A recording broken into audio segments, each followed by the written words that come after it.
घरात चांगलं वागा, कोणाचं वाईट करू नका, कोणाला जळू नका, कोणाच्या संपत्तीवर जळू नका.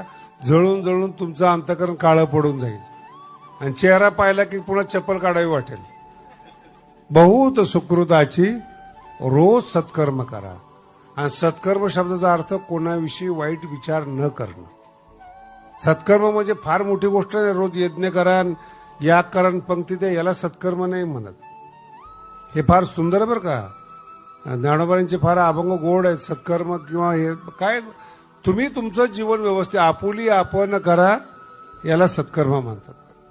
कोणावर जळू नका, कोणावर बोलू नका, त्याला सत्कर्म म्हणतात.